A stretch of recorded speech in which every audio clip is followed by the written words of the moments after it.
Al-Fatihah ini mudah-mudahan sampai kepada junjungan besar Nabi Muhammad sallallahu alaihi wasallam, ahli keluarga baginda, sahabat-sahabat baginda Nabi Muhammad sallallahu alaihi wasallam, sehingga layaklah kita ini mendapat syafaat baginda Nabi Muhammad sallallahu alaihi wasallam. Layaklah kita ini dijemput, dipanggil oleh baginda Nabi Muhammad sallallahu alaihi wasallam, bersembang-sembang menghuni syurganya Allah Subhanahu wa taala bersama baginda Nabi Muhammad sallallahu alaihi wasallam. Amin. Juga khusus kepada seluruh ahli keluarganya, sahabat-sahabat baginda Nabi Muhammad sallallahu alaihi wasallam. Juga kita hadiahkan kepada siapa sahaja kesayangan kita yang telah pun kembali ke rahmat Allah mendahului kita. Mudah-mudahan Allah ampunkan dosa-dosa mereka berkat doa Allahumma ghfir lahum warhamhum wa'afihim wa'fu anhum. Dan termasuklah ibu mertua saya. Kalau dulu saya balik, sahabat-sahabat dirahmati Allah, beliaulah yang paling sibuk. Sekarang beliau mendengar dua batu nisannya berada di sebelah ni. Termasuk Tok Ustaz, adik-beradik, sepupu sepapat dia, mak-mak menakan dia, duduk berkumpul satu, betul-betul tepi kat tangga tu. Masya Allah, indah kawasan kubur tu, berkumpul satu keluarga di sini. Semoga Allah jumpakan di tempat yang sama, yang paling baik di dalam syurganya Allah Subhanahu wa taala. Kita hadiahkan mereka semua Ummul Kitab Al-Fatihah. A'udzu billahi minasyaitonir rajim. Bismillahirrahmanirrahim. Alhamdulillahi rabbil alamin, arrahmanir rahim, maliki yaumiddin. Iyyaka na'budu wa iyyaka nasta'in. Ihdinas siratal mustaqim. Siratal ladzina an'amta 'alaihim ghairil maghdubi 'alaihim waladdallin. Amin. Bismillahirrahmanirrahim. Alhamdulillahi rabbil alamin, wassalatu wassalamu ala asyrafil anbiya'i wal mursalin wa ala alihi wa ashabihi ajma'in. Rabbi shrah li sadri wa yassir li amri wahlul 'uqdatam min lisani yafqahu qawli. Rabbi yassir wa la tu'assir ya karim. Rabbi zidni ilma warzuqni fahma. Assalamualaikum warahmatullahi wabarakatuh. Apa khabar semua? Alhamdulillah. Syukur setinggi-tinggi pada Allah Subhanahu wa taala, izin dan limpah kurnianya kita bertemu pada pagi yang telah ditetapkan setelah saya bergerak daripada KL 30 Ogos tempoh hari. Kan malam kemerdekaan sampai di Alok Star, nak sebut juga tu tapi tak jadi. Okay? Kemudian menginap di sana, menyusun program, sampailah terakhir malam tadi di Yan, Kedah. Okay, jadi tak larat nak balik malam tadi. Kan masuk homestay pun dah pukul 11.30 malam. Jadinya tidur, tadi lepas subuh bergerak ke sini, Alhamdulillah. Dan terima kasih yang tak terhingga kepada ukhti Ustazah Azlina. Masya Allah, saya duk ghalit dengar selawat dan sebagainya tadi. Nak bagi panjang lagi sebenarnya, tapi dia duk baca biodata punya lah lama. Masya Allah, tabarakallah kan. Sebab tu saya duk marah kat Nazar, siapa bagi biodata buat penat orang baca tu. Tak payahlah baca nama-nama tajuk buku semua, tengok je lah kat depan sekali. Sebab apa sahabat-sahabat muslimat, bagi saya 1 minit tu amat bermakna. Okay? 1 minit tu amat bermakna. Jadi kalau kita gunakan untuk baca tajuk buku semua, bukan orang nak ingat nak jawab peperiksaan pun kan. Minta maaf, bukan Ustazah Azlina tak bagus jadi MC, tapi saya kurang suka sebenarnya. Okay? Jadi insya-Allah siapa sahaja yang mengenali Ustazah Zai, kalau nak suruh saya bacakan biodata, kadang MC ni dia ambil kerja senang. Dia kata kita persilakan Ustazah untuk perkenalkan dirinya sendiri. Kan dia sebut macam tu. Jadi saya duduk, saya pun kata saya Ustazah Muzayyanah Abdullah, lebih selesa dipanggil Ustazah Zai. Kemudian saya adalah hamba Allah macam anda juga. Kan senang habis cerita. Nak kenal lebih, mai ajak minum teh lah. Kan kalau sempat. Jadi insya-Allah sahabat-sahabat muslimin muslimat dirahmati Allah, masjid ini sangat sinonim lah sebenarnya dengan saya. setelah dinikahkan dengan Ustaz Azwan Ali. Tapi ketika itu baru tok ustaz duduk sini semua, memang depa orang sinilah. Cumanya ustaz ni dia lahir kat KL, sebab tu dapat jodoh orang KL kot. Dia lahir kat KL tapi dia membesar di Penang. Kan dia membesar di Penang, dia mengaji di Perlis, macam itulah kami. Jadi berpindah randah ke sana sini.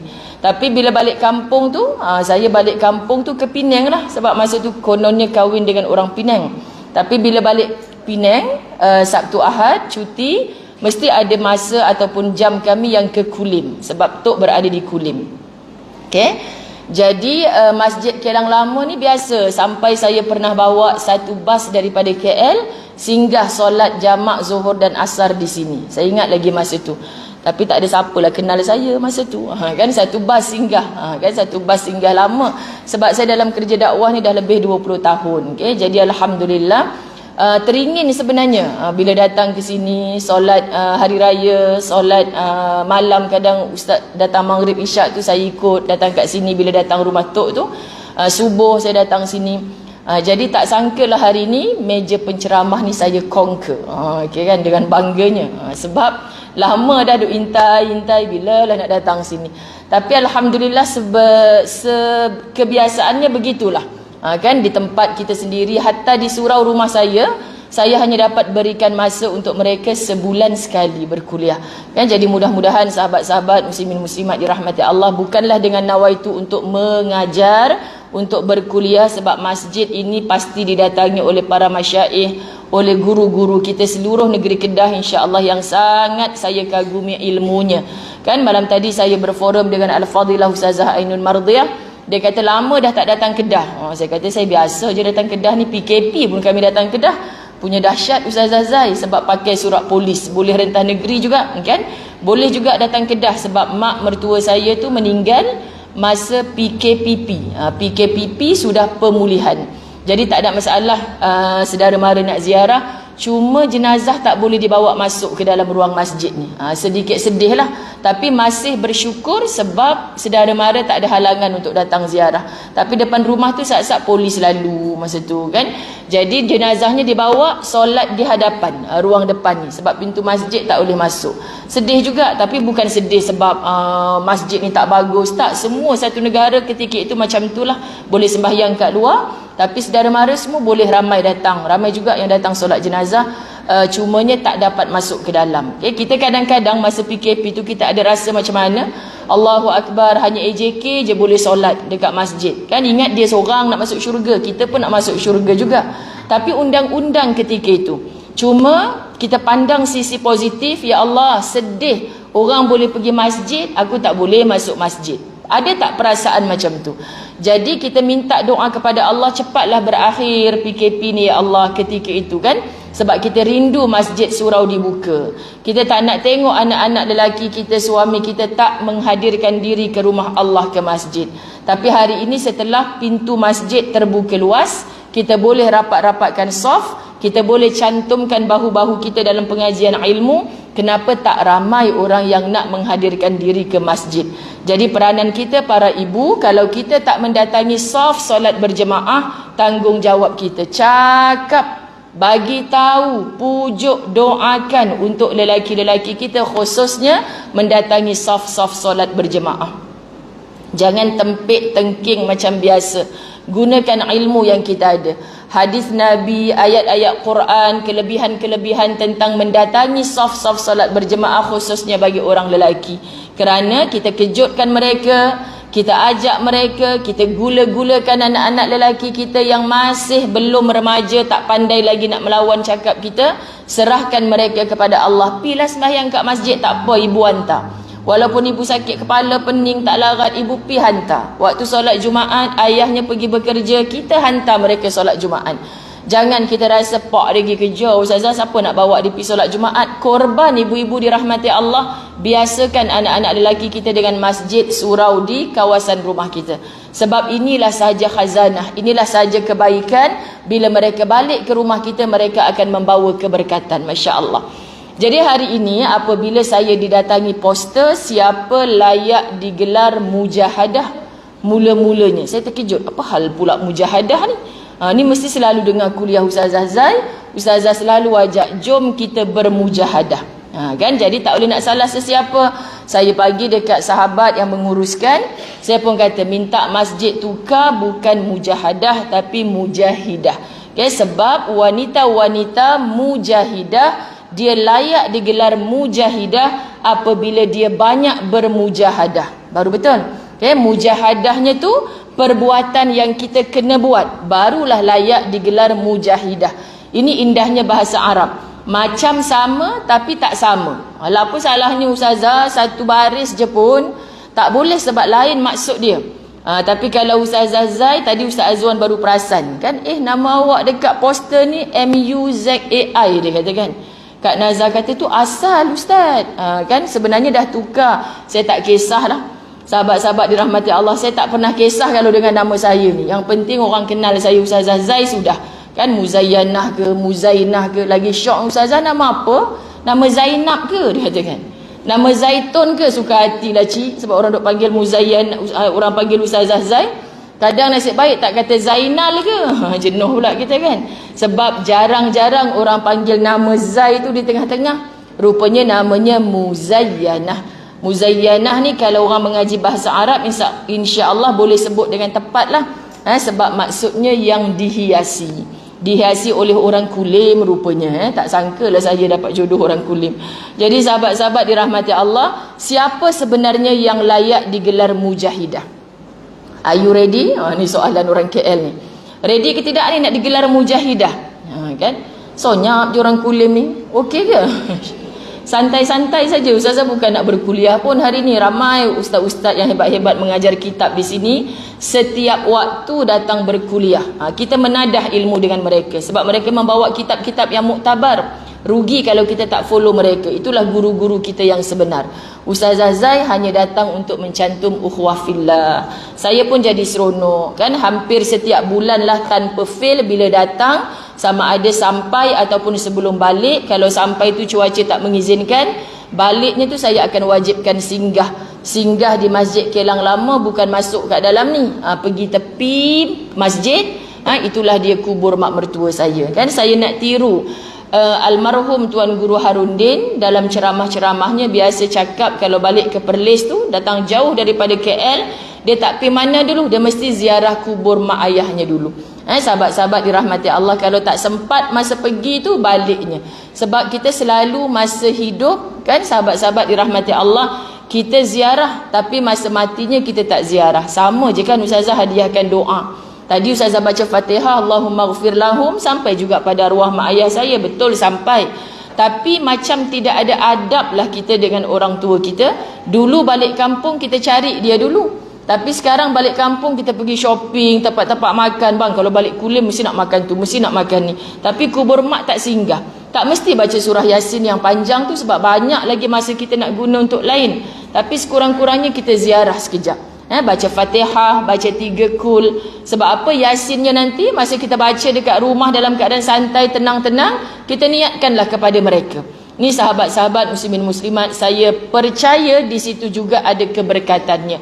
Walaupun pada asalnya dulu kalau kita merujuk kitab-kitab, Ustazah orang perempuan tak boleh kan ziarah kubur. Ya, dulu pada asalnya. Kemudian Nabi SAW tidak lagi melarang wanita-wanita untuk ziarah kubur. Syaratnya kita tahu sebelumnya dulu kenapa dihalang, kerana perbuatan wanita jahiliah yang menjangkit kepada wanita-wanita mengaku Islam dah, tapi tak guna pakai cara hidup Islam. Wanita jahiliah duk berada di kubur tu meratap-ratap, macam nak korek-korek kubur, nak suruh orang yang mati tu hidup balik. Mana boleh? Sebab Allah dah matikan mereka. Kita keluar air mata darah pun mereka takkan hidup semula. Jadi kita kena faham konsep ni. So kita datang situ macam masa kita hidup. Ibu-ibu kat sini yang rindukan anak cucu balik sebulan sekali. Kan kita harapkan mereka balik je. Tak sama video call kan, macam PKP. Berapa bulan tak boleh rentas negeri. Alah tak apa Ustazah, video call kan boleh. Ya, terubat sedikit rindu, tapi tak sama dengan dapat bersalam, berdakapan, tak sama. Kan, jadi kalau kita sebut Ustazah balik-balik saja, saya bukan harap anak-anak saya bawa oleh-oleh banyak-banyak, tak. Tapi jangan bohong hati sendirilah ibu. Kalau anak balik bawa pulut dakap, agak-agak suka ke tak suka? Kan? Saya tak apa ustazah, anak saya tak payah bawa apa-apa, asal balik sudah. Kan? Kemain lagi. Tapi sahabat-sahabat, kalau anak-anak kiri kanan menantu bawa hadiah macam-macam, pastilah lebih suka lagi. Kan tak sama ibu-ibu balik tengok muka dapat peluk anak cucu kita, tak sama dengan dia hanya bank in duit saja, tak sama. Jadi para ulama bahas, seandainya kita ada kemampuan, pergilah ziarah walaupun sekejap. Dia takkan marah kita pasal apa Ustaz sangat, mailah duduk lama sikit kat mak. Kita pun ngeri suara daripada kubur mana ni. Kan dia takkan cakap kat kita. Masa hidup je kita kena tahan telinga, ai nak balik dah, kan kena tahan telinga sekejap. Jadi masa dah mati ni cukuplah kita kenang. Mudah-mudahan di situ ada keberkatan. Selitkan masa dalam kesibukan macam mana. Subhanallah sahabat-sahabat, itu juga sebenarnya saya suka memandang sebagai salah satu mujahadah untuk menjadi wanita mujahidah. Tetapi apabila kita sebutkan perkara seperti ini, pakar-pakar bahasa Arab, para alim ulama, guru-guru kita mungkin ada yang tak setuju. Jadi kita perpanjangkan, mungkin lebih kurang 1 jam, kita nak kenal sungguh-sungguh siapa sebenarnya mujahidah. Ni kejap lagi siapa yang syok nak bagi tajuk ni boleh jumpa ustazah kot. Sebab lain daripada yang lain tajuk ni. Kan saya kata mana dia pun dapat tajuk ni kan. Cuma saya betulkan kalimah mujahadah tu, ni mesti suka follow kuliah Ustazah Zai. Ustazah Zai duk sebut mujahadah, mujahadah. Tapi yang nak menjalankan mujahadah tu pasti insya-Allah diangkat darjatnya oleh Allah menjadi seorang mujahidah. Hari ni kita duduk di dalam rumah Allah yang indah ini, sahabat-sahabat muslimat dirahmati Allah, tanya pada diri, pasal apa aku datang ni? Pasal kita adalah orang Islam yang kita menyembah Allah Subhanahu wa taala, yang kita ikut akhlaknya Nabi Muhammad sallallahu alaihi wasallam. Jadi bila Nabi sallallahu alaihi wasallam suka akan suasana ilmu, suka akan kita duduk iktikaf di dalam masjid, suka untuk kita datang bersilaturahim. Tolong betulkan nawaitu kita yang daripada malam tadi khabarnya AJK masjid tak boleh tidur. Kan pasal apa tak boleh tidur lah ustazah, berdebar-debar jantung ni macam nak jumpa boyfriend apa dah kan. Saya nak gelak je sahabat-sahabat dirahmati Allah, sebab saya faham. Saya pun menguruskan masjid dan surau. Macam-macam fikir macam mak pengantin lah. Kang aku dah tempah makanan 100 orang, kalau seorang je yang datang macam mana? Tu macam-macam kita. Kang aku dah tempah makanan 10 bungkus saja, tiba yang datang 100 orang macam mana? Macam petang semalam di Jerai, syok kuliah kat situ. Saya masuk kereta saya betul-betul dekat Bendang. Tak ada rumah kiri kanan dia, cuma rumah YB saja ada. Rumah YB berdepan dengan masjid. Jadi YB ajak makan kat rumah dia. Perut kenyang sungguh lah mai datang Kedah ni. Asal makan je gulai. Gulai pula kepala ikan. Ya Allah Tuhan, cabaran sungguh. Pasal apa semua tempat ada gulai kepala ikan? Rupanya follower Ustazah Zai. Ustazah Zai kan suka cakap dekat kuliah, kat Kedah tu bestnya gulai dia, kena kepala ikan lagi syahdu kan. Rupa semua tempat bagi. Bayangkanlah pagi, petang, malam gulai kepala ikan. Jadi Ustazah Zai, aku ni duduk depan ustaz ni malunya nak makan kepala ikan. Ustazah tak makan kepala ikan dak lah, sebenarnya mau tu tapi malu kan. Jadi kalau depan Ustaz Azwan tak ada malu lah, habislah tulang-tulang semua dimakan. Jadi sahabat-sahabat dirahmati Allah, nak sebutnya apa? Kita berkumpul di tempat yang macam ni, kita sedang mengikut sunnah Nabi sallallahu alaihi wasallam. Bukan tak ada halangan, bukan kita tak ada cabaran. Ni kenduri-kenduri banyak hari Sabtu ni kan. Tapi niat harus untuk mencari ilmu Allah, mencari redanya Allah. Tolong betulkan. Kalau kata aku nak tengok tak lalat ustazah je, kan? Besar ke kecil? Ada yang kata ustazah, saya nak tengok tak lalat ustazah tu 2 ke 1. Pasal apa tanya 2 ke 1? Kalau kat TV tu nampak belah kanan 1, belah kiri 1. Saya kata bukan, yang kiri tu mikrofon tu. Lah, saya dah agak dah. Sebab kadang dia macam bawah sikit, kadang atas sikit. Yang kanan tu tak pernah berubah. La ilaha illallah, macam-macam. Kan orang Kedah ni sahabat-sahabat. Ada yang satu malam tu saya sengih sampai kat meja penceramah, saya tak boleh berhenti sengih. Sebab makcik tu kata, Ustazah ni depan jauh dekat, pasal apa dia ni? Mata rabun ke apa? Ustazah ni kat TV macam hitam, tapi kat sini segak. La ilaha illallah. Lurih benda orang Kedah ni. Saya pun kata sabar je lah ya Allah. Kat TV hitam, dia kata bukan kat TV make up artis ada ke? Kat sini tak ada make up artis. Kan sahabat-sahabat dirahmati Allah. Jadi syok lah layan suasana ukhuwah dengan orang Kedah ni. Jadi Masya Allah, tabarakallah, bersembang, berbahasa tak sama sekali untuk niat menyampaikan ilmu. Jadi saya hanya untuk menyampaikan cantuman silaturahim ukhuwah fillah. Tolonglah niat kita sama macam tu. Andai dalam ini ada yang hadir terintai pula, si Polan tu ada kat belakang tu. Kalau aku tahu tadi aku tak mai dah. Kan ada yang macam tu. Duduk saf sama, karyah sama, pergi masjid sama, nanti jenazah kita yang menguruskan mungkin si Polan yang kita tak suka tu. Tapi sahabat-sahabat dirahmati Allah, hati yang membusuk ni, Masya Allah, tak mau diruntuhkan tembok egonya, buang rasa malu. Kita kan datang masjid yang sama, kiblat yang sama, syahadah yang sama, nak ikut Nabi SAW yang sama, bercita-cita nak masuk ke syurganya Allah yang sama. Tapi kenapa hanya sebab lain pendapat, hanya sebab tak suka satu-satu perkara tempoh hari jadi isu, bergaduh tak bertegur siapa? Jangan macam tu. Okay? Jadi berhimpunnya kita hari ni, pandang semua kanan kita, kiri kita, depan belakang kita adalah adik-beradik kita, saudara se-Islam kita. Nak jumpa balik mereka semua ni di dalam syurganya Allah. Boleh ya ibu-ibu yang dirahmati Allah, lapangkan dada, bersihkan hati. Maka kita akan menjadi seperti matanya lebah. Kita jumpa siapa pun kita hanya nak cari yang wangi, yang baik. Walaupun mata kita nampak macam aku tak nak kawan lah dengan orang tu, macam orang tak tentu arah je, tak tentu arah je dia tu. Pak, cari lagi yang baik. Walaupun dia macam tu, datang juga masjid. Ya Allah, aku ni sebab Ustazah Zai ada je aku pergi masjid. Kalau tak, aku tak pergi masjid. Contoh, sahabat-sahabat dirahmati Allah, sekian dimaklumkan. Jadi kalau kita terasa, memang nak bagi terasa lah. Sebab apa? Kalau orang yang terasa tu, dia masih dalam hidayah Allah. Tapi kalau tak terasa, ada kan kita cakap anak kita tak terasa apa? Kesian anak kita sebab dia tak dapat hidayah. Ada orang cakap sikit memang terasa. Terasa ni apa sebenarnya? Masih ada kasih sayang Allah. Allah masih lorongkan hatinya untuk menerima hidayah Allah. Jadi maksud sahabat-sahabat dirahmati Allah, mujahidah ini adalah semulia-mulia status yang disandang oleh seorang wanita muslimah. Jadi tiba-tiba kita cakap dekat si Kumari, hai mujahidah, peliklah dia sebab dia bukan Muslim. Dia mesti Muslim dulu baru naik darjat menjadi mukminah.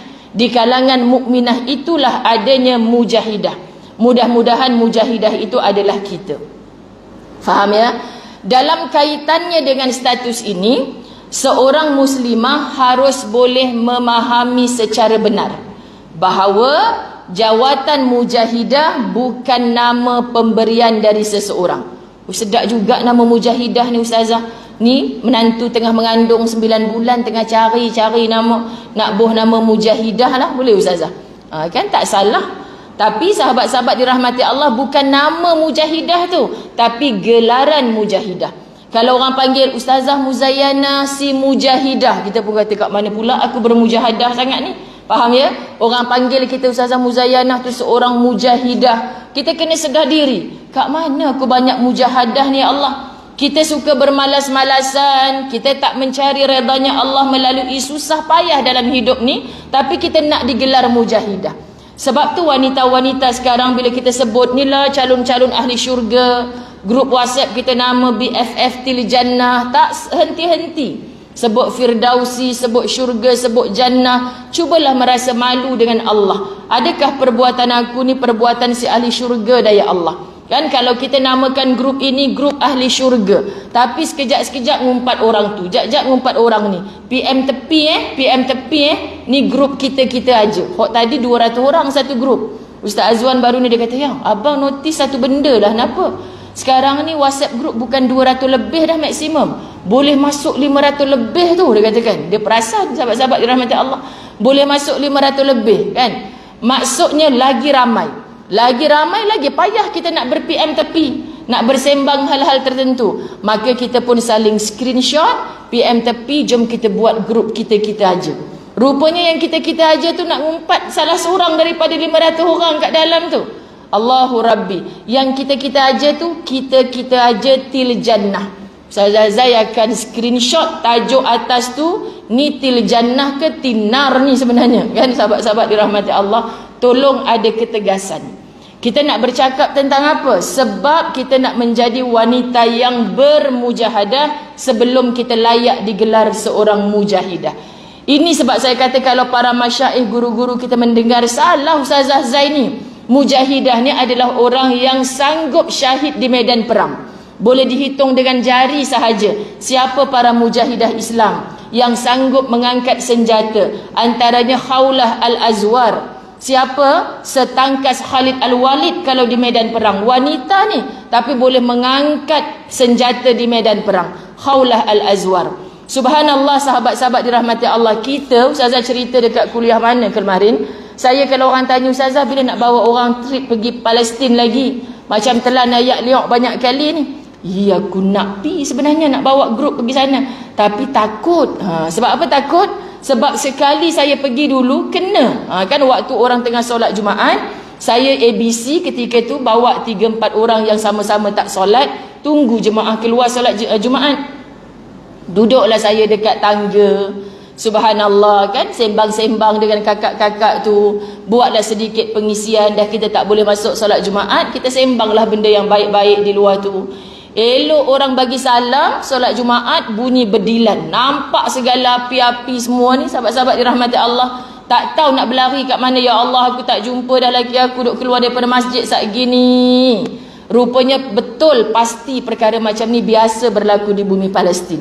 Tapi mereka ni wanita-wanita dia dalam masjid tu relax je, bertasbih, subhanallah, alhamdulillah, Allahu Akbar. Suruh kita bertenang. Mereka ni nak provok kita je. Setiap hari Jumaat hampir memang berlaku macam ni. Tu bukan bom betul tu, nak takut-takutkan je. Patut relax semacam je. Tapi anak-anak muda mereka keluar daripada masjid, terus paut lengan, paut bahu, menjadi benteng. Kalau betul lah mereka nak serang kami, biar orang tua kami di dalam. Kami ni yang akan menjadi benteng tanpa senjata. Sedangkan polis-polis Israel ni dengan senjata yang pelbagai. Masuk dekat kawasan Masjid Al-Aqsa. Masya Allah, kita tak dapat jiwa yang macam tu. Maka kalau kita dapat wanita yang jiwanya sangat berani begitu, itulah dia yang digelar mujahidah. Kerana apa? Kerana mempertahankan semata-mata kalimah tauhid, la ilaha illallah Muhammadur Rasulullah.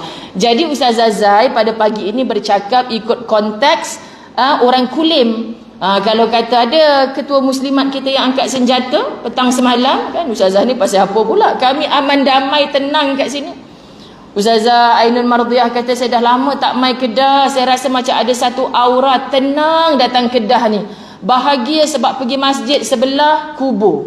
Banyak dekat Kedah ni macam ni. Saya biasa juga sebelum Covid tu ceramah dekat Kedah ni, nanti ada orang lelaki masuk. Ustazah minta maaf lah, kita berhenti dalam 5 minit ke 10 minit. Tak apa pula, tengah syok-syok ceramah ni suruh berhenti.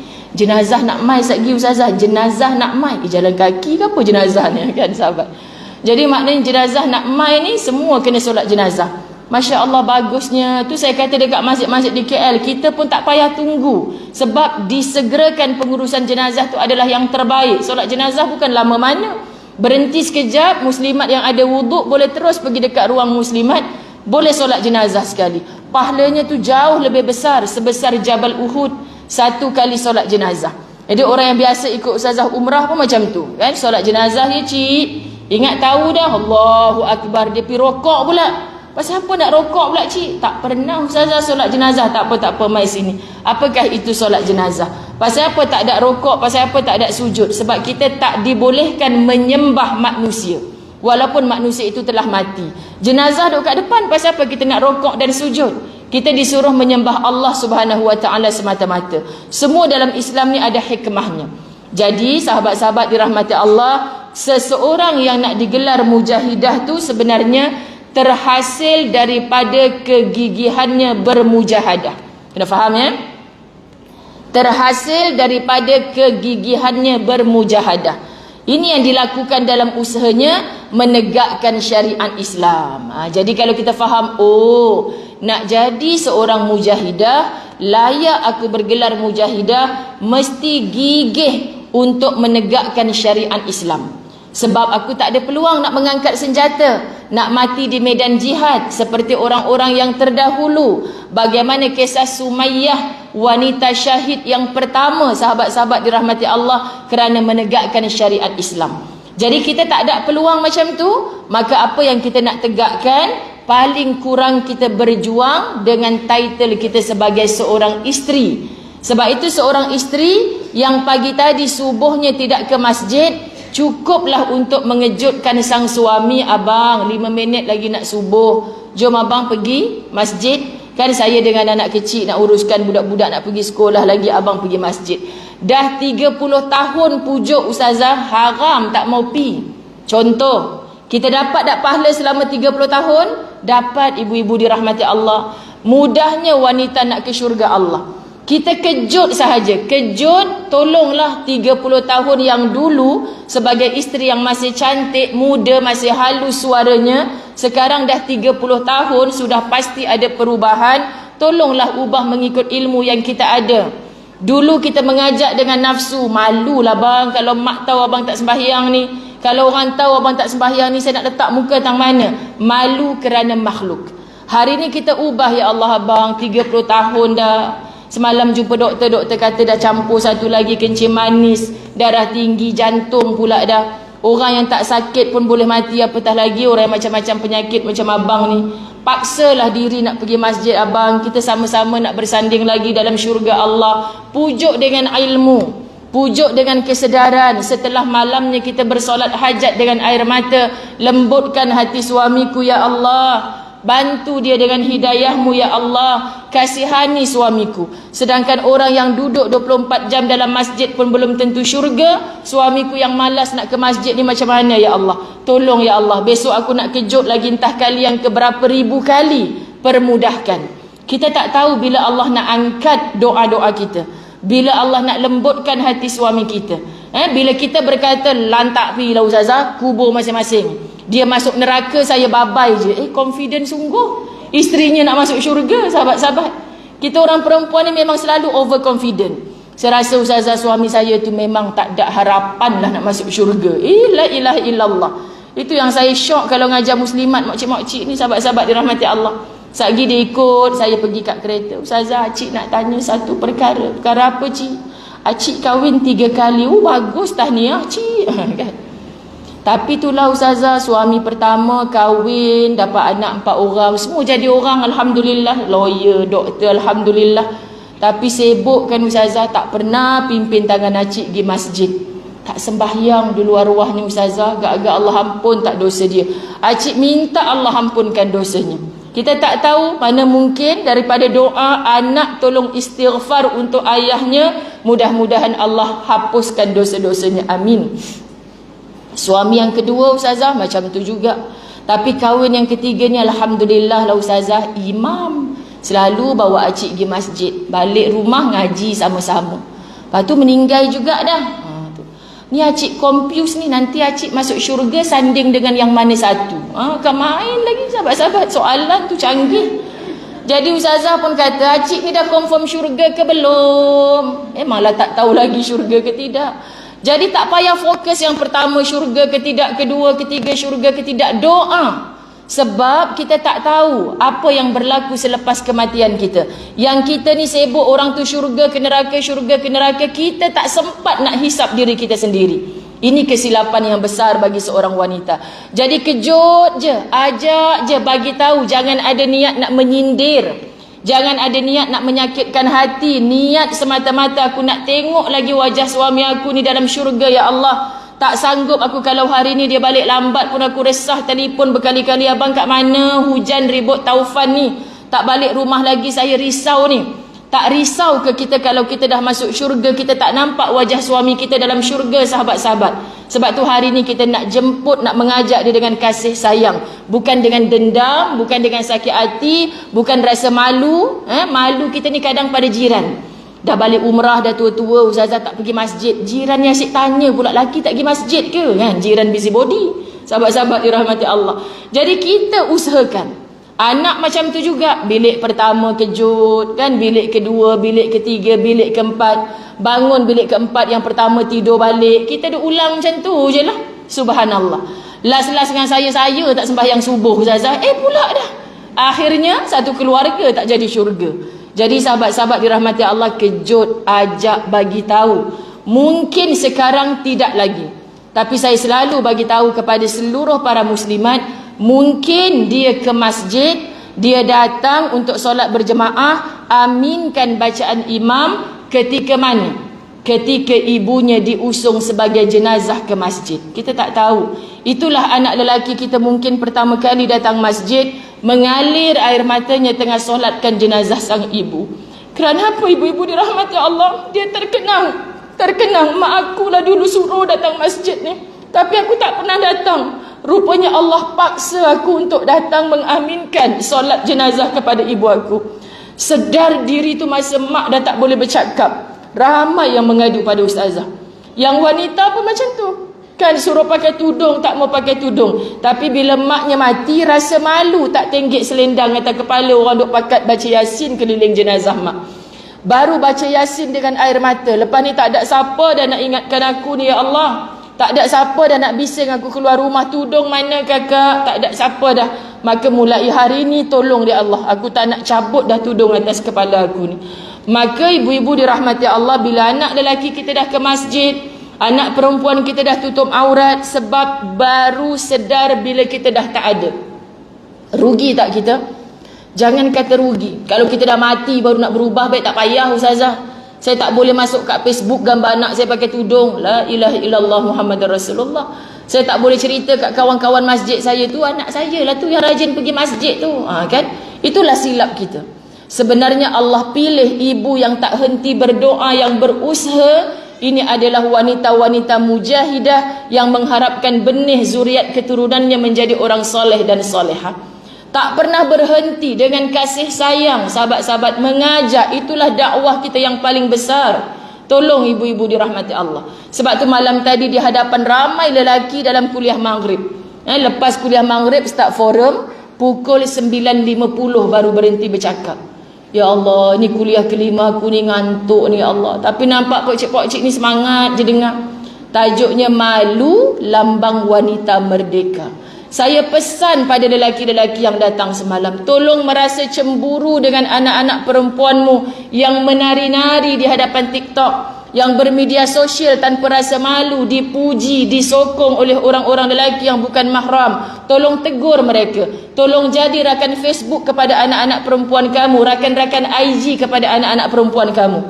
Kakak kenapa melampau sangat dah ni? Kan tak apalah, kalau tak buat macam ni nanti tak dapat jodoh ayah. Pula dah alasan dia kan. Sahabat-sahabat dirahmati Allah, kita nak carikan jodoh anak-anak kita yang insya Allah boleh pimpin dia sampai ke dalam syurganya Allah. Jadi tolong tegur, sebab peranan kuasa ada pada kamu wahai ibu dan ayah. Hari ni kalau kita penat, anak-anak kita belum mau dengar cakap kita, terus sangka baik dengan Allah. Mungkin bukan sekarang ya Allah, tapi insya Allah lepas kematian aku nanti. Bila lepas kematian aku nanti, ibu-ibu dirahmati Allah, setiap langkahnya ke masjid, pahala tak kita di alam kubur? Pahala. Setiap anak kita nak keluar rumah, nak sarung tudung, dulu ada rasa malu. Dulu mak bising kalau aku tak tutup aurat. Sekarang kita yang duduk di masjid dengan tudung litup ni, cuba kenang siapa kita 30 tahun dulu. Siapa kita 20 tahun dulu ibu-ibu? Kita pun terkenang kan sahabat-sahabat, ya Allah aku pun teruk dahsyat juga dulu. Syukur engkau tuakan aku jumpa jalan ke masjid. Betul kan ibu-ibu dirahmati Allah? Nasihat anak-anak muda kita. Sebab kamu ni belum tentu tua. Mak ni alhamdulillah dah tua baru dapat jalan ke masjid. Kalau kamu tak sempat tua, cerita ni orang muda 17 tahun dah meninggal aksiden tiba-tiba. Ni orang muda sihat-sihat walafiat tengah main futsal meninggal dunia. Cerita pada mereka. Sebab kalau kita tak ceritakan, mereka tak dapat info ataupun maklumat ini.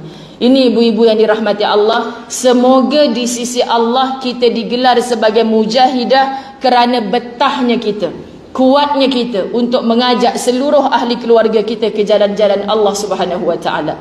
Jadi jom kita letakkan kewajipan yang perlu kita ketahui sebagai calon-calon yang layak digelar mujahidah. Pertama, ni baru nak kena masuk isi ni, dah nak habis dah masa sahabat-sahabat dirahmati Allah. Tapi baru nak masuk poin, itulah dia Ustazah Zai. Sekian dimaklumkan. Okey, sahabat-sahabat.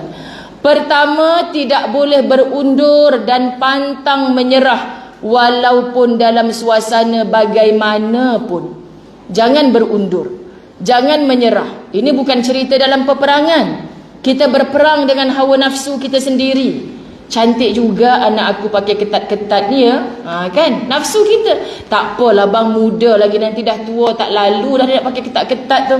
Subhanallah, sahabat-sahabat dirahmati Allah. Bila disiplin ilmu, disiplin agama mengatakan ini pakaian seorang wanita. Ini yang sepatutnya ada pada lelaki. Kita ibu menjadi pencorak kepada mereka. Suka tak suka anak tu kita bagi tahu dulu. Kalau dia tak nak ikut, jangan stres ibu-ibu dirahmati Allah. Jangan merajuk, jangan besok tak nak pujuk lagi mereka dalam kebaikan. Bayangkan kalau ditanya pada Ustazah Zai, program dekat Kelang Lama Kulim, berapa orang datang? 100 orang ya Allah. Berapa orang yang dah berubah jadi mujahidah? Seorang je kot ya Allah. Sedih tak sahabat-sahabat dirahmati Allah? Tak perlu sedih sebenarnya. Sebab Allah tak tanya berapa orang yang datang. Penganjur-penganjur program majlis ilmu, jangan sedih. Kalau kita dah bersungguh-sungguh dalam usaha promosi macam-macam, nak bagi orang ramai datang. Tak sangka Ustazah, macam-macam promosi yang datang tak sampai 10 orang. Biasa je Ustazah Azhar kalau ngajar pejabat-pejabat tu, Masya Allah, lagi minggu gaji. Minggu gaji depan ni 7 orang. Ya Allah, sabar je lah aku. Mana yang selalu 70 orang datang ni? Minggu gaji Ustazah. Kan sabar je lah. Jadi cuti waktu solat Jumaat tu panjang. Cuti hari Jumaat waktu rehat hari Jumaat tu panjang. Jadi dia gunakan duit gaji ni pergilah. Pergi beli tu beli ni. Yang duduk ni sebab sian Ustazah Zai kan cakap seorang-seorang, 7 orang depan ni. Nanti tak apa Ustazah nak cakap 10 minit pun tak apa, kami okey je. Dah jadual saya 1 jam lah. Nanti dia kata, Ustazah, saya datang 7 orang pun Ustazah cakap 1 jam juga, semangat juga.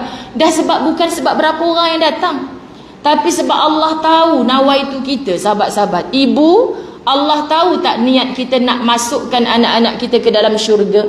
Mana ada ibu yang berdoa, biarlah masuk dalam neraka yang nombor 3 tu memang ketegak tu ya Allah, ada?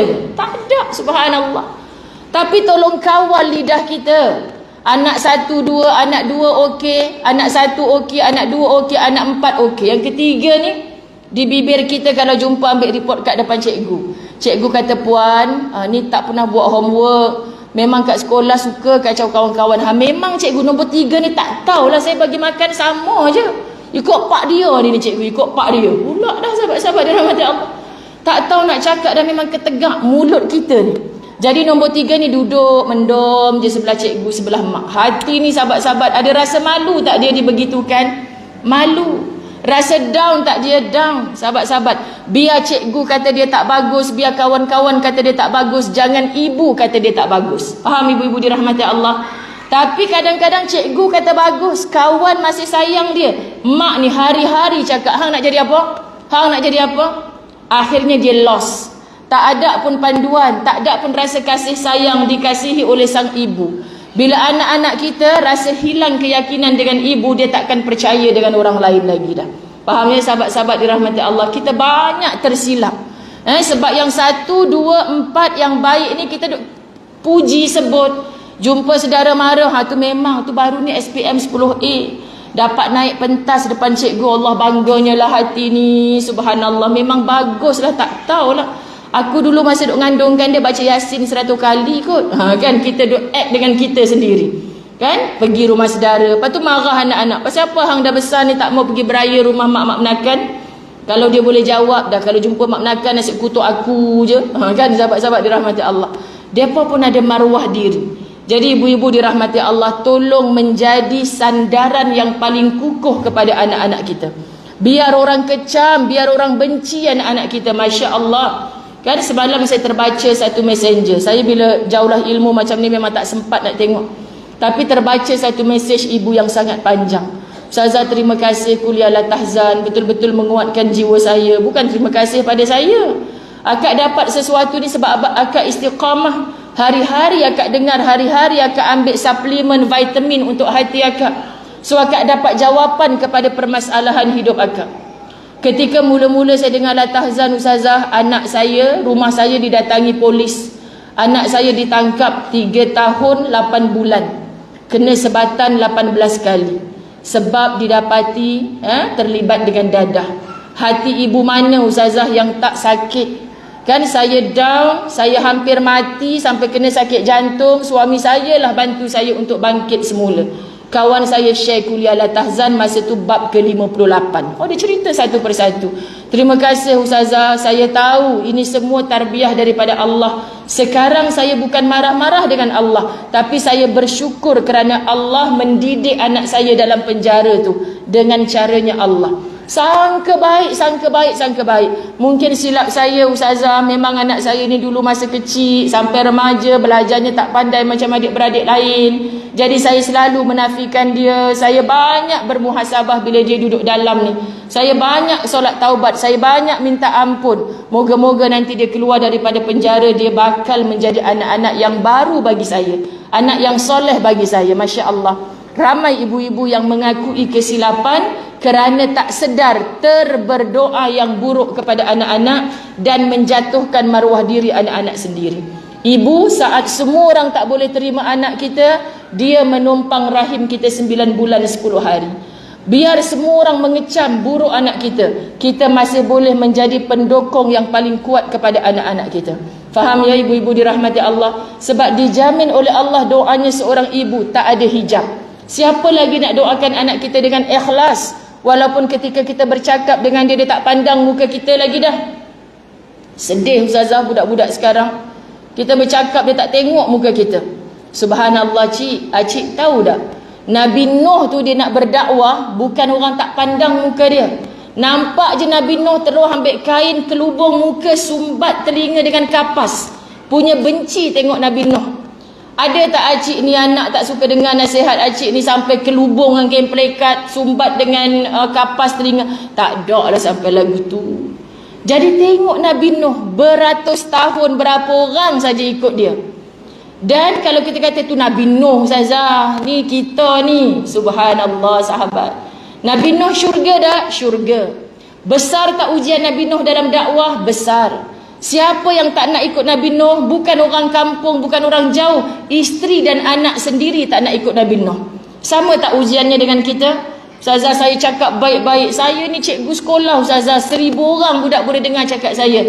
Balik rumah, anak sendiri tak nak dengar. Sakit ni hati ni. Itu biasa ibu-ibu dirahmati Allah.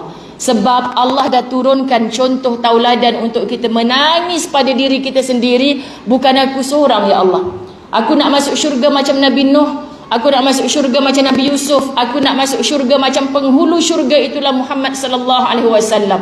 Cuba baca kisah mereka diuji Allah. Sangat dahsyat. Ujian kita ni kecil sangat. Pun kita tak sanggup untuk bermujahadah menjadi seorang wanita mujahidah. Faham dah maksud ibu-ibu dirahmati Allah? Kedua, ni tak tahu pukul 3 petang kot baru habis. Okey ke? Sedangkan AJK wanita tadi kata, kami pukul 2 ustazah ada jemputan Yasin pula dah. Kan? Jadi sahabat-sahabat dirahmati pukul 3 ustazah slip disk terus saya ni. Ya insya-Allah ustazah pun bukan boleh duduk lama-lama sangat sahabat-sahabat. Kedua, memberikan dedikasi dan kesetiaan yang tinggi terhadap pimpinan yang mengamalkan Islam. Oh, ni cakap kepimpinan yang mengamalkan Islam. Saya sudah ustazah pakai tudung apa hari ni, hijau ke merah? Sibuklah dia sahabat-sahabat. Sebab tu saya pakai hari ni tudung kala apa tadi. Undilah saya. Parti apa tu ustazah? Tak tahu parti apa. Sebab apa sahabat? Tak kira warna apa, bendera apa, tolong sokong apa sahaja yang menegakkan kalimah tayyibah. Kita seronok yang mana? Pandang warna yang mana? Bukan sebab warnanya sahabat, tapi yang memimpin kita, yang boleh membawa kita dekat dengan syurganya Allah. Allah ustazah, bukan confirm syurga pun lagi. Kan hati kita ni ada ketenangan, duduk dalam kelompok yang macam mana, programnya yang macam mana, percampuran lelaki perempuan yang macam mana, sahabat-sahabat dirahmati Allah. Apa kalimah-kalimah yang menyejukkan hati kita? Akal yang Allah bagi ni tak perlu jadi ustaz-ustazah pun. Akal yang Allah bagi, kita duduk dekat satu kelompok, kita boleh baca dah. Kalau aku kekal join program macam ni, mudah syurga ke mudah neraka?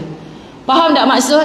Sebab tu kita disuruh cari orang-orang, rakan-rakan yang soleh yang boleh membawa kita kekal sujud kepada Allah. Allah, kalau aku join grup ni lara belaka lah.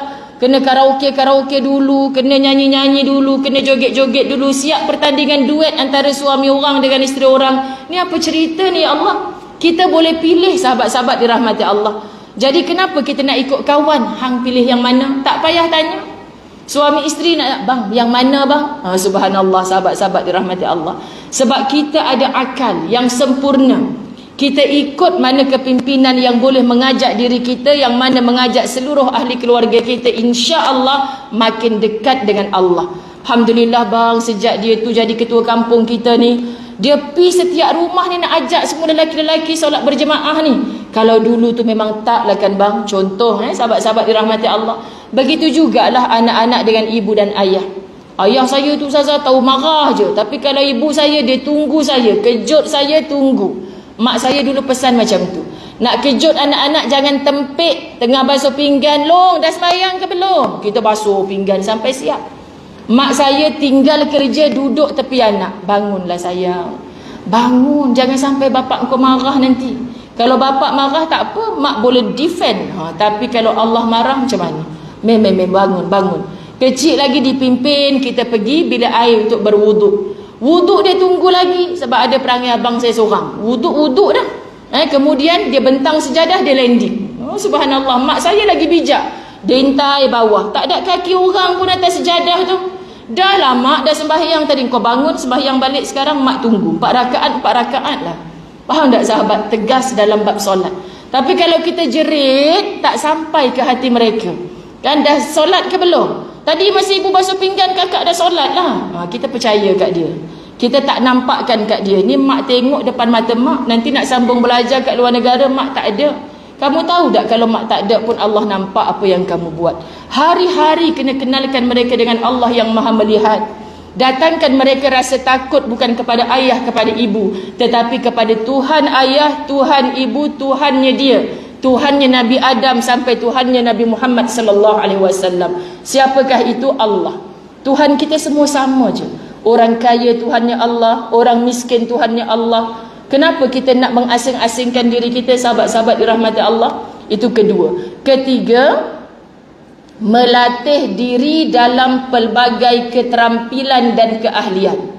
Masya Allah, kemarin saya ke sekolah Darul Aman Haid. Masya Allah kan, saya kalau jauhlah ilmu ni ceramah tak payah susah-susah sahabat. Pengalaman kat tempat tu cerita kat sini, pengalaman tempat tu cerita sini. Baguslah ada kelab usahawan. Anak-anak ni jadi chef, buat roti kan. Lepas tu lepas saya ceramah dia bawa melawat kat tempat tu, saya pun beli. Syok lah Ustazah beli ni, kamu buat sendiri? Ya Ustazah, jangan tunjuk kat sekolah je, balik rumah buat. Nanti tengah tunggu SPM boleh meniaga roti-roti ni dah. Ada buat muffin, cupcake, kan bagus ni. Ni Ustazah beli sikit, lebih duit ni pergi belanja kawan-kawan. Sebab nak bagi semangat pada mereka, sahabat-sahabat dirahmati Allah. Ajar anak kita. Jangan Ustazah anak jantan takkan nak suruh lap meja, takkan nak suruh basuh pinggan. Silap siapa? Silap ibu. Sebab sahabat-sahabat dirahmati Allah, bukan sedikit orang yang datang dalam rumah tangga yang baru. Seorang menantu masuk ke dalam rumah kita, mula-mula kita ingat menantu, tiba-tiba ya Allah hantu rupanya Ustazah. Pasal apa pula hantu je? Lepas makan dia boleh tinggal je pinggan atas meja. Anak apa macam tu? Sebab dia dah biasa dengan rumahnya dulu. Bibi ada, mak kata tak payah, biar kakak kamu yang buat semua tu kerja dapur. Silap sahabat-sahabat muslimat. Ajar anak kita. Sebab mungkin dia anak kita yang kaya, yang siapkan pembantu rumah pada dia. Tapi kalau kita tak ajar urus dirinya sendiri, 20 tahun akan datang dia nak kahwin dengan siapa? Belum tentu dia kahwin dengan orang yang sekufu, yang ada pembantu yang boleh uruskan pakai, baju, makan dia semua. Jadi bila dia susah dengan isterinya, dia akan belajar untuk sama-sama susah. Kalau kita tak mengajar anak kita susah, sahabat-sahabat dirahmati Allah, kelak yang susah adalah kita. Jadi sebab tu ajarkan mereka, Masya Allah, tabarakallah, keterampilan, keahlian, pakar dalam bidang apa. Ajarkan anak-anak kita. Jom ikut mak pergi masjid. Saya suka pergi program-program macam ni, ada orang muda. Pasti saya akan cakap, datang selalu ya sayang. Ni lah dah 10 orang mok cik Ustazah salam, baru kamu yang kak cik. Kan? Datang selalu. Sebab apa? Sebab dia nampak, oh mak aku ni ketua muslimat. Sebelum kuliah mak aku yang sibuk, sian mak aku dah tua. Tak apalah aku tolong mak aku bentang rehal, panggil kawan-kawan kat luar masuk dalam. Dia boleh buat kerja-kerja tu. Anak lelaki ni, kita masjid ada 8 ekor nak tumbang lembu. Jangan pergi mana-mana. Semua anak lelaki ayah ikut ayah pergi masjid. Kamu tolong pakcik tu timbang daging. Kamu tolong pakcik tu basuh bekas darah. Kamu tolong pakcik tu arahkan. Sebab apa ibu-ibu dirahmati Allah? Itulah nanti yang akan menjadi kepakaran mereka bila mereka terjun ke dalam masyarakat. Ni semuanya perlu mujahadah. Kalau ibu-ibu tidak menemani mereka, Masya Allah, saya tengok sendiri dengan mata sahabat-sahabat dirahmati Allah. Kita nak anak kita pandai Quran, tapi di rumah kita bahan hiburannya bukan Al-Quran. Faham ya? Kita tengok drama yang macam mana tiap hari. Kalau drama yang kita suka tengok, ya Allah Ustazah, filem tu rupa-rupanya suami memang biasa ditengking oleh isterinya. Anak kita duk tengok sama-sama dengan maknya. Apa nama tajuk drama tu? Di bawah ketiak suami. Macam itulah lebih kurang sahabat-sahabat dirahmati Allah. Tajuk tak apa-apa. Berapa episod tu follow tunggu. Azan maghrib biar pi. Mak maghrib dah, maghrib ni pendek. Sat lah mak nak tengok hero dia ni, Masya Allah. Sebut Masya Allah, Subhanallah. Tapi azan maghrib masih lagi tengok drama. Lepas tu kamu dah ngaji ke belum ngah? Angah pun confused. Mak aku ni kan duduk depan drama suruh aku mengaji. Tak jadi ibu-ibu. Sebab kita adalah murabbiyah utama sebelum anak kita bertemu dengan guru-guru yang lain. Mulakan dengan diri kita. Inilah mujahadah. Ustazah, sejak dah jadi isteri ni, Ustazah, kita tak ada me time sendiri kan? Biasa. Ustazah, sejak dah jadi ibu kepada, malam tadi orang yang saya interview untuk calon tajaan umrah, anaknya 14 orang. Saya pandang harta bawah, ya Allah, kurus cik ni. 14 orang. Suami seorang kecil. Suami seorang anak Ustazah. Anak 14 orang. 14 orang beranak, sahabat-sahabat dirahmati Allah. Duduk di kalangan asnaf 14 orang. Ya Allah Tuhan. Orang sekarang yang ada anak 4 orang pun rasa nak pitam dah menguruskan. Dia 14 orang. Paling kecil umur berapa? 12 tahun. Tu pun macam tak tahulah. Tereksiden tu masa tu Ustazah, sabar je lah. Boleh aksiden pula sahabat. 14 orang, 14 kali beranak. Faham tak maksud? Ya Rab, pihak masjid calonkan dia wanita gigih. Saya kata inilah calon-calon wanita yang layak digelar mujahidah. Lalu Allah gembirakan dia dengan hadiah umrah malam tadi. Sahabat-sahabat dirahmati Allah, itu baru sikit sebesar kuman di dunia. Bayangkan 14 doa dia dapat kalau dia melatih anak-anaknya untuk mendoakan dia selepas mati. Bayangkan setiap anak buat kebaikan, pahala mengalir kepada dia selepas mati. Saya cemburu dengan para ibu. Sebab anda mendapat free-free saja doa selepas kematian. Syaratnya anak kita dididik dengan agama. Faham Subhanallah sahabat-sahabat dirahmati Allah. Keempat, melazimi amalan-amalan soleh dan memperbanyak ibadah seperti puasa, membaca Al-Quran, minimum, saya nak baca ni tapi takut orang kulit marah. Membaca Al-Quran minima 1 juzuk setiap hari. Ada yang rasa nak pitam tak sahabat-sahabat? Minimum 1 juzuk setiap hari. Kata wanita mujahidah, Ustazah buat tak minimum 1 juzuk satu hari? Sahabat, tepuk dada tanya iman. Ya Allah, nak jadi wanita mujahidah disuruh aku baca Quran 1 juzuk satu hari. Dahlah mata ni Ustazah dah tak berapa nak nampak. Baru satu muka surat dah berlapis-lapis dah tulisan tu. Yang penting start. Faham ibu-ibu dirahmati Allah? Tolong sebut bersama-sama saya. Jangan ada hari tanpa Al-Quran. Sebut. Sekali lagi, kalau ada yang tidur kejut. 1, 2, kuat. Sekali lagi.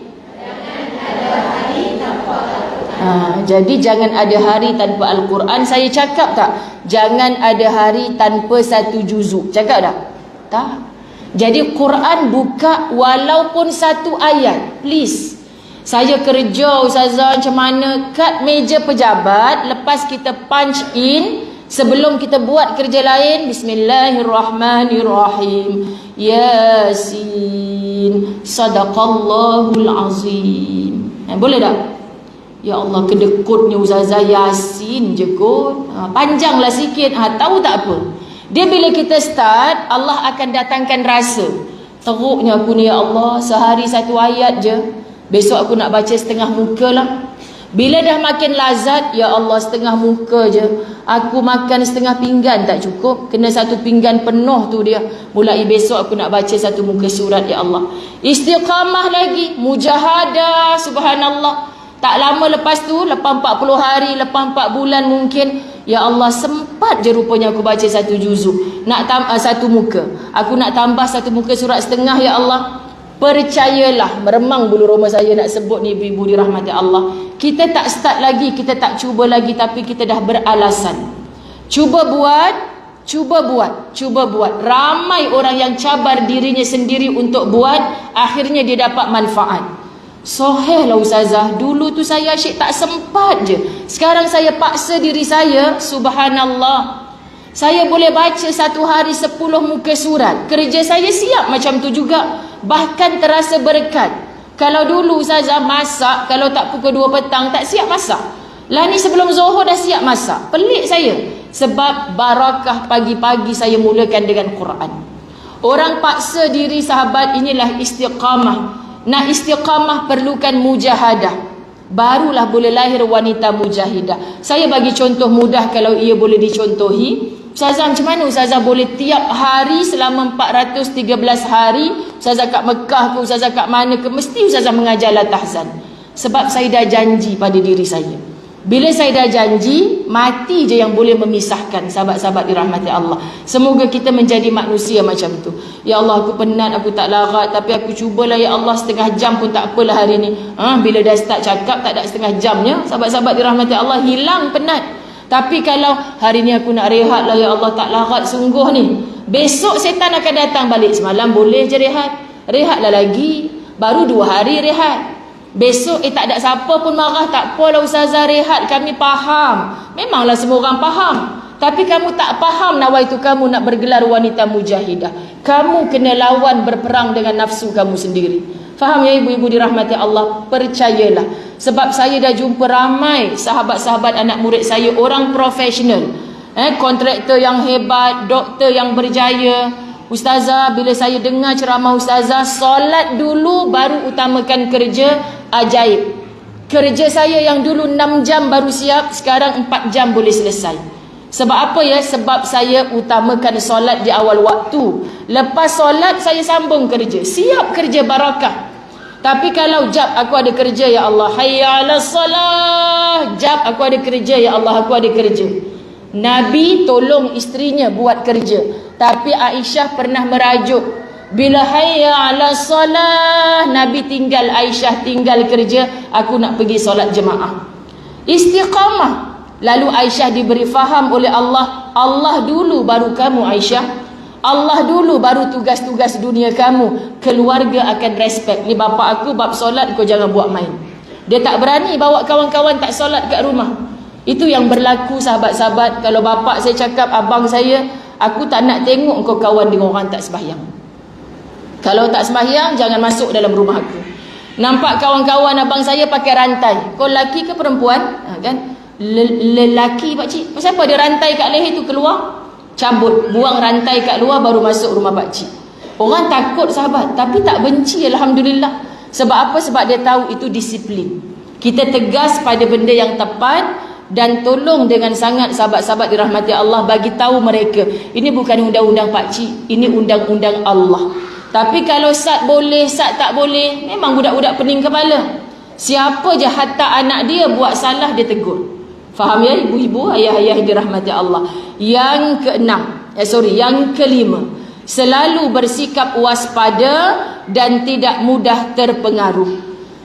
Selalu kita nak waspada bila mana? Bila kita dapat nikmat. Bila kita dapat nikmat, sahabat-sahabat kita lupa, ni bolehlah kita gunakan duit ni, peluang ni untuk bermaksiat kepada Allah. Hati-hati. Hari Ahad lepas saya berbicara di TV Al-Hijrah dengan tajuk kemegahan yang melalaikan. Bila kita dapat nikmat, kita selalu terlupa. Bila kita dapat nikmat, nikmat itu kita gunakan ke jalan maksiat, itulah musibah. Faham Saya alhamdulillah ustazah, hidup tak pernah ada musibah. Rezeki pun alhamdulillah, suami tiap-tiap bulan bagi 5,000 kat saya ustazah, alhamdulillah lah, bahagialah hidup. Itulah musibah. Faham ya? Sebab kita terlupa nikmat Allah yang luas ni, kita tak gunakan ke jalan Allah. Yang keenam, sentiasa tolong menolong dan bersikap ithar kepada yang lain. Apa kalimah ithar ni? Tak faham Ustazah. Kalimah ni rupa-rupanya sahabat-sahabat dirahmati Allah, Allahu Akbar, minta dengan Allah Subhanahu wa taala untuk sentiasa tolong menolong dan mengutamakan orang lain. Mengutamakan orang lain ni sikapnya Sayyidatina Fatimah, mengutamakan orang lain sikapnya Sayyidatina Aisyah. Ada banyak kisah-kisah ini dalam kitab 50 wasiat Rasulullah untuk wanita. Kita akan jadi kerdilnya diri aku nak masuk syurga ikut Fatimah, ikut Aisyah. Tapi aku bila ada peluang, aku dulu. Sedangkan mereka ada peluang, teringat orang yang miskin dibantu, orang belakang rumah aku ni dah lama tak sendawa kekenyangan, pi bagi dulu kat depa. Kita punya dikemudiankan. Allahu Akbar. Jauh lagi kita nak bergelar wanita mujahidah. Yang ketujuh, memiliki perhitungan dan pertimbangan yang matang sebelum mengambil keputusan dan bertindak.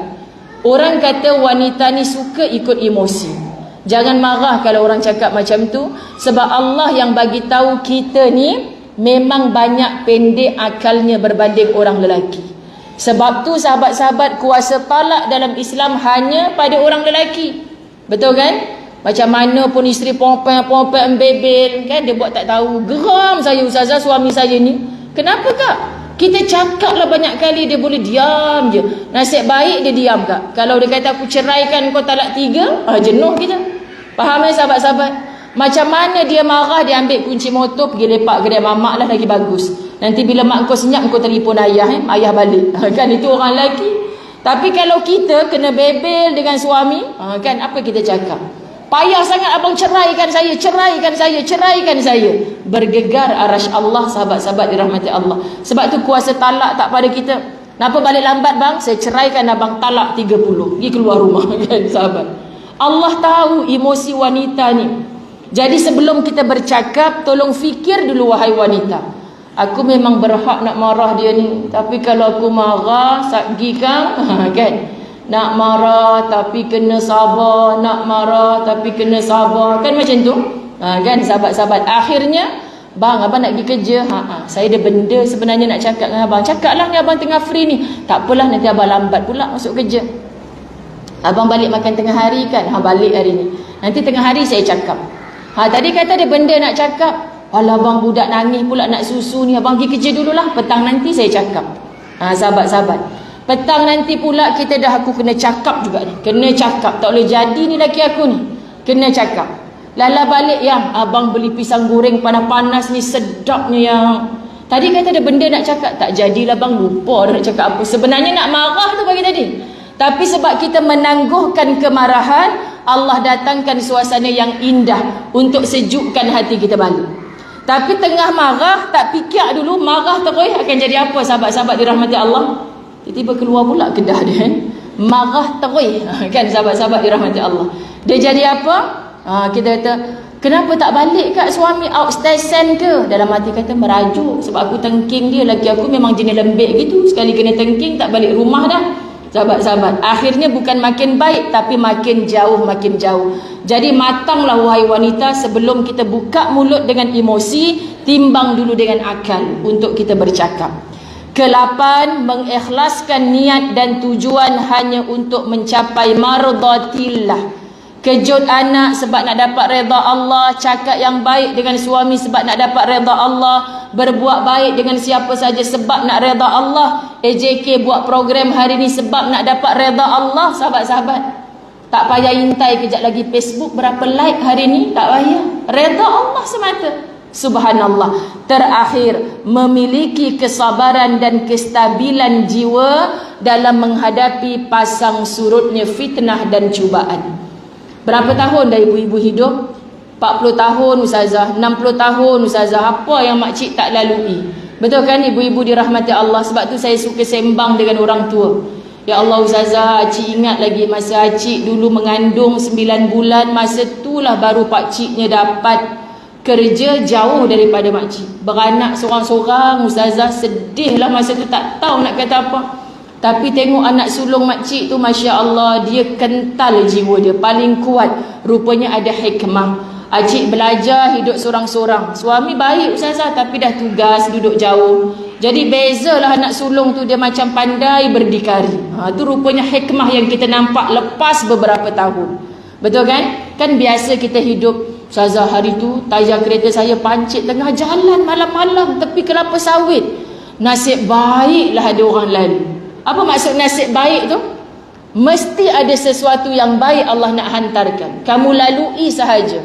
Okay, jadi seorang mujahidah, dia kental jiwanya melalui apa sahaja cabaran, halangan, dugaan.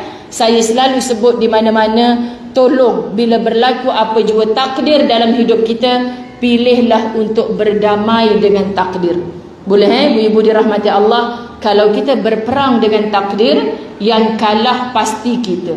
Kerana kita sedang berlawan dengan Allah, pemilik, pemegang kepada takdir hidup kita.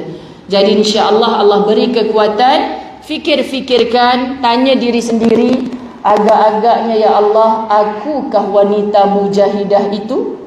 Boleh tak sahabat-sahabat dirahmati Allah? Macam rasa nombor 1 ni macam okey, nombor 5 ni macam lambat lagi, nombor 8 ni jangan haraplah, contoh kan? Maka kita perjuangkan untuk hidup dan mati sebagai wanita mujahidah. Lagi banyak cabaran hidup dan dia berani bangkit dan tempuh, insya-Allah itulah mujahidah yang sebenar. Jadi jangan cemburu dengan hidupnya orang yang rehat-rehat saja. Syoknya Ustazah, baju ada orang urus, bab rumah ada orang urus, ronoknya Ustazah, suami pun baiknya. Tolong sahabat-sahabat dirahmati Allah, sebenarnya dengan nikmat itu banyak soal jawab dia di hadapan Allah kelak. Kita doakan dia terus dapat nikmat sampai selepas mati. Kita yang tertangguh nikmat, mudah-mudahan dengan gelaran mujahidah melayakkan kita berehat di tempat yang paling nikmat, itulah di dalam syurganya Allah. Okey, itu saja untuk pertemuan hari ini. Minta maaf yang merasa dah sakit pinggang, kebas, peha-peha, lutut semua. Mudah-mudahan ini jugalah gelaran wanita mujahidah. Okey, sekian, ampun maaf, wabillahi taufik wal hidayah. Assalamualaikum warahmatullahi wabarakatuh.